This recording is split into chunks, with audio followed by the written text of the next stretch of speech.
Disclaimer: I do not own the clips or music shown. These are used for review and entertainment purposes. Thank you. Greetings, gal pals and gal pals. It's me, Camden, on Channel Camden. So the X-Men, bro. The X-Men are so cool. Who doesn't love the X-Men, bro? They go hard. Look at them. Whether it's the movies or the shows, the games or whatever, the X-Men are super cool. And X-Men 97 is a revival of the original X-Men series that released in 1992.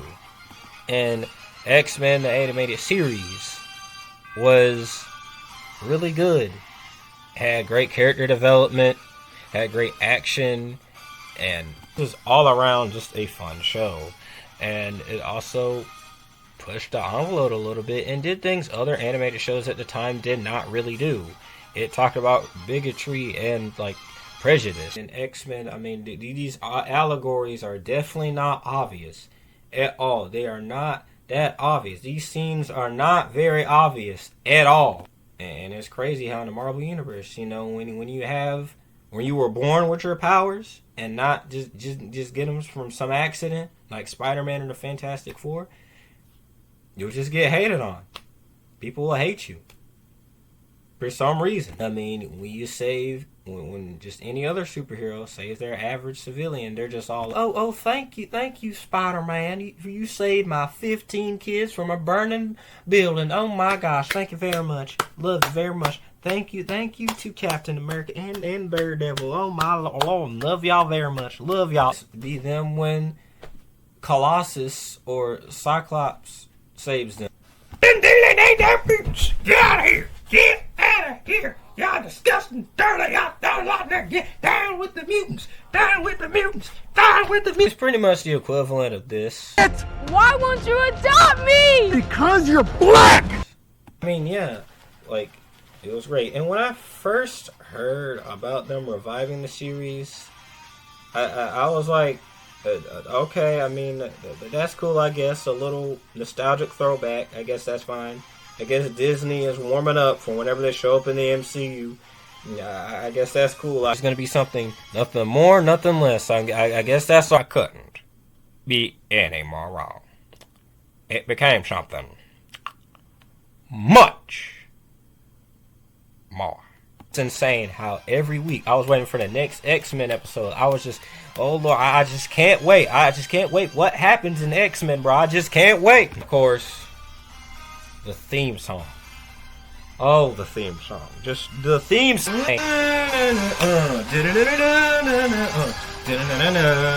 Oh, yeah.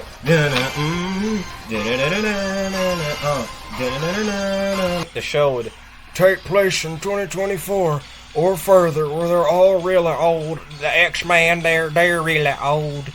Yeah, you know, and they're getting with the times, and there's the younger X-Men. They're taking over, and they got to take them under their wing. It takes place in 1997. It takes place right after where the original series left off, where the X-Men, mainly Cyclops, got to deal with the effects of Charles Xavier leaving the school and leaving the world, and how they can carry forward with it.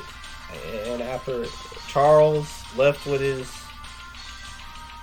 alien girlfriend, Cyclops and Jean Grey just have to struggle with how they're going to carry forward without the Professor, and just how, like, with the new enemies that's arriving, they're just how they're going to perfectly lead the team. And bro, I just gotta say, Cyclops, after years of him getting shafted in the movies and him just dying, or him not even being a leader, or just being a punching bag to Wolverine, just like Drake is to Kendrick Lamar.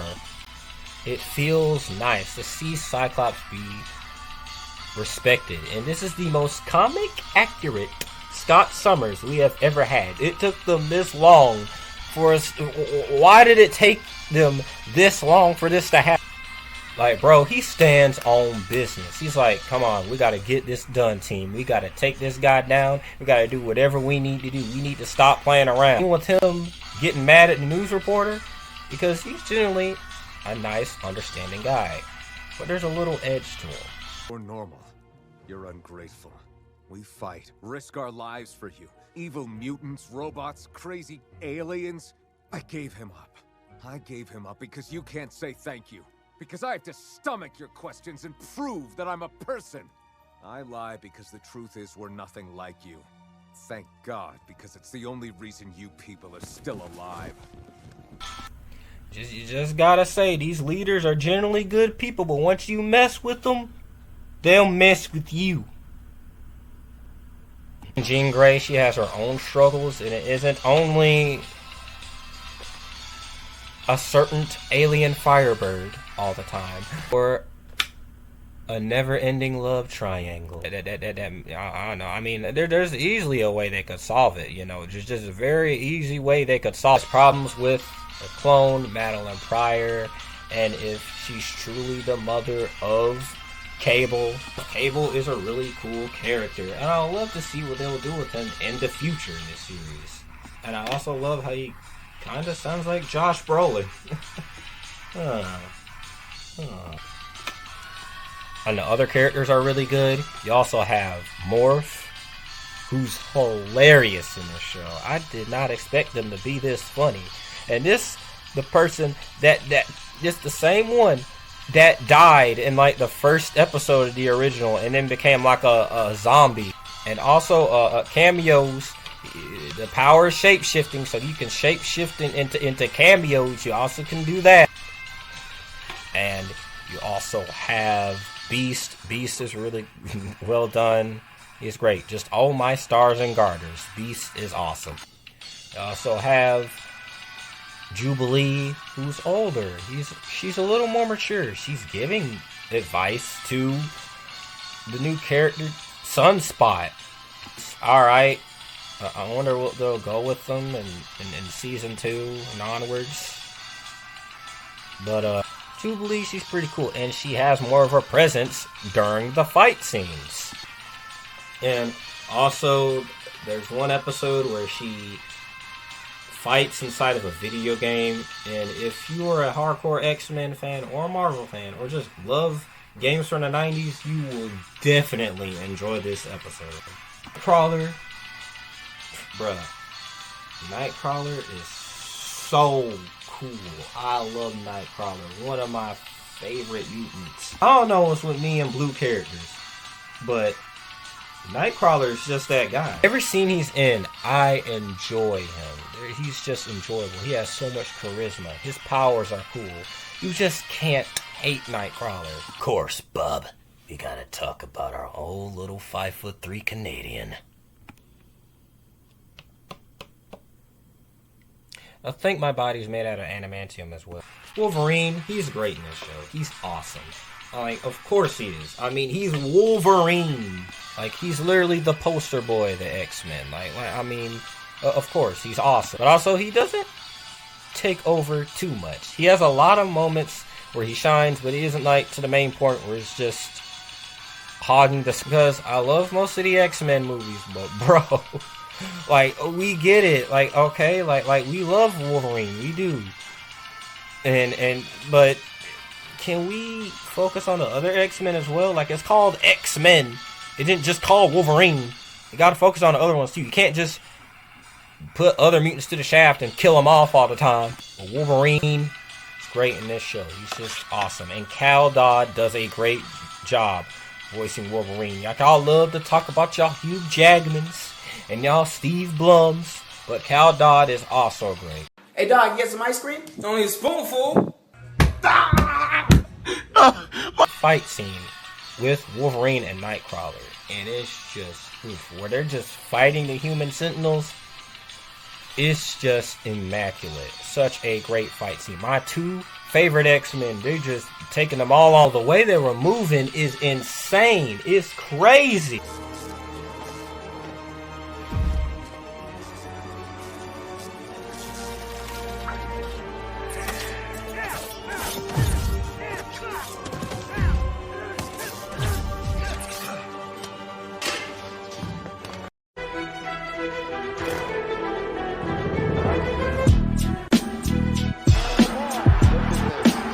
And then you have Storm, And of course, Storm is great in this show. But also, there was like a certain point where I was like, you know how in fiction, where there's a character that's really powerful and they can easily stop a situation, and they're kind of out for a little bit. I was a little worried they were gonna do that with Storm. Though I knew she was gonna be back into the story, but I was just like, how long is she gonna get back out there? And it's not that long. She jumps right back in. So I was just like, whew, okay, they didn't take her out. Who I always thought was a very interesting character in the comics and in some of the shows. In the movie, she's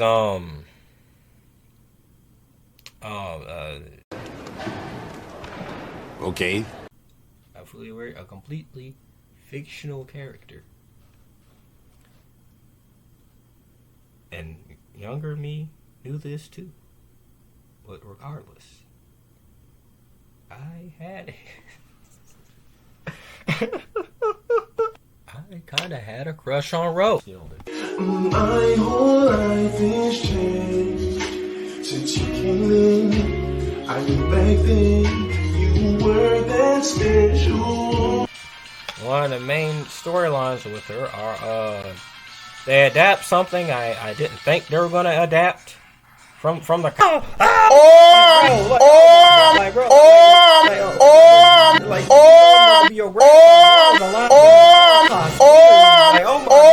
my man Gambit, for real, man. Free him. I feel so sorry for him. Oh my gosh, bro is probably listening to Burn by Usher, or bro probably listening to Marvin's Room right now. It's 1997. Those songs don't even exist yet. Usher won't even usher yet. Like, my bro. I'm sorry. That you should let it burn. Yeah, that love triangle kind of exists. Yeah, because that happened in the comics. I did not expect them to adapt that at all. Gambit, bro. Who hates Gambit? Like I always thought Gambit was a very cool character, and it was disappointing how he was only in one of the movies, and he was in a certain movie that that may or may not be the first ever movie review I did on this channel. And there's a certain moment in the 5th episode. I'm not gonna spoil, but it just had me like wow, like, oh my gosh, like I didn't expect that to happen at all. That was surprising, and my jaw was on the floor. And the fact I just had to wait to the next week, to the next episode. I'm supposed to do during those 7 days after that. It's ridiculous. Wait, 168 hours. Yes, I actually calculated 168 hours for the next episode. Like, whoa. All I gotta say is, he's Gambit. Remember it. You still know nothing about cooking no Christmas dinner. And you also have like just Magneto. Magneto is great in this show, and that's the thing. We never really had a bad adaptation of Magneto. We mostly had great Magnetos throughout the years. And Magneto, the things he says is just... Xavier, he tries to bring peace between the humans and the mutants. He wants to bring a peaceful approach. Magneto, his choice is a little more radical. And Magneto, the thing is, when he talks, you understand where he's coming from. You don't completely agree with him, because you know he's tweaking a little bit. So if you're saying and doing it a little crazy. But you understand, though. When he's talking to humans, he's like, you know, I could do this right now. I can go crazy. I'm warning you right now. If you do this, I will go crazy. I'll go all out. I'll probably even shift the magnetic poles. One thing I really appreciate is just how comic booky this show really feels. And one of the things is some of the cameos, which kind of helps the big scope and scale that this show has. Because there's a lot of big stakes, especially when there's a villain named Bastion who, like, uses Sentinels to possess like the humans and basically turn them into zombies. He wants everything in his rule. And the whole world is affected by it. The whole world goes crazy. And it's kind of natural when you see Iron Man and Captain America trying to talk to the president and see what they should do. And you see Daredevil fighting random human sentinels in the streets alongside Thug and Dacker. And you also see Spider-Man just swinging around casual. It's the type of stuff you see in comics, bro. Like, you'll just randomly see Punisher at a bar. Or The Thing on the news. Or you'll see, like, you'll probably just see Spider-Man just swinging around. Just something. It's not really forced. It's just put in a way that just makes the universe feel larger. And it just feels like, yeah, this isn't just standalone. It's something that's large. It has an effect on the scale. And it's not like they're people you don't know. Everyone knows Spider-Man. Everyone knows Black Panther. Like, everyone knows Iron Man. Like, there's no that they're in their own animated universe. But actually, like, from the 90s, this was a whole thing. Just their own thing. And it just embracing the comic booky feel and the weirdness. And the animation really helps. Because the animation is really good. It feels a little bit like the 90s show, but updated to modern times. And it's very colorful. It moves very fluently and nicely. The animation looks better than I thought it was going. And, like, it's a true X-Men story. It, like, takes things from the comics and adapts it, even if it's not in the exact order of how it happened. They're adapting characters from the comics, not just continuing characters from the show. And it feels refreshing and nice. It feels like a fresh air. Like, it's not just doing things because of corporate synergy. And it's just, it's fantastic. Like, even if you're not like a massive nerd that just read comics, you know, like me, you're still interested to the point where I think. And it also helps, like, with their animated show as well. Because, like, they had really good shows before. But there was a point in time when they were just kind of lacking a little bit.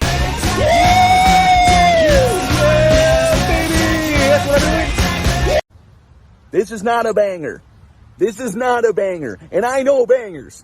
I know bangers. Woo!